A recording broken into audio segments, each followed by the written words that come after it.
जलगांव में छात्रों के लिए अब एक नई आधुनिक और मुफ्त लाइब्रेरी की सुविधा शुरू की गई है। इसे जिला परिषद ने बनवाया है।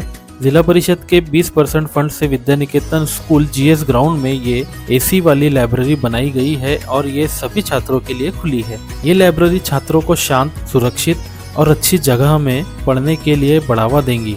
इसमें एक साथ 60 छात्र बैठ सकते हैं। यहाँ 24 घंटे बिजली, पीने का साफ पानी, बड़ी बैठने की जगह और एसी की सुविधाएं है।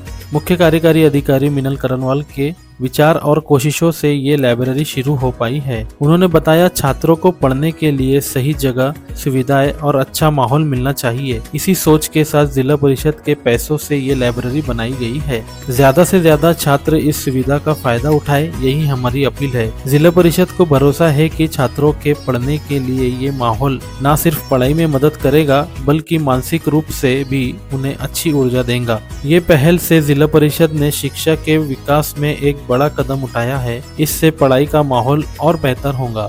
Zaki Ahmad, Khandesh times news, Jalgaon. मी मिनल करनवाल, मुख्य कार्यकारी अधिकारी, जिल्हा परिषद जळगाव। विद्या निकेतन शाळेत जीएस ग्राउंड जवळ आपण एक अभ्यासिकाची सुरुवात केलेली आहे। त्या अभ्यासिकाचा उद्देश हे होता की आमचे मुलांना जिथे घरी बसायला जागा नाही किंवा पाहुणे आलेले आहे, काय अडचण आहे आणि त्यांना अभ्यास करायचा आहे, वाचायचा आहे किंवा एक ग्रुप स्टडी सुद्धा करायची आहे, त्याच्यासाठी त्या अभ्यासिकेची आपण संकल्पना इथे आणली। आणि मला खूप लोक हे बोलले की तुम्ही सुद्धा तिथे येऊन कॉम्पिटिटिव्ह एक्झाम बद्दल, स्पर्धेबद्दल थोडंसं मार्गदर्शन करा।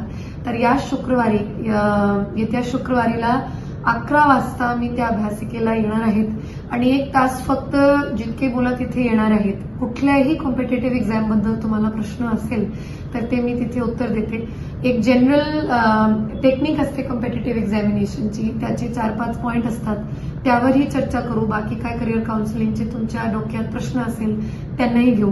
तर येत्या शुक्रवारी 11 वाजता विद्या निकेतनच्या अभ्यासिकेला आपण भेटू। धन्यवाद।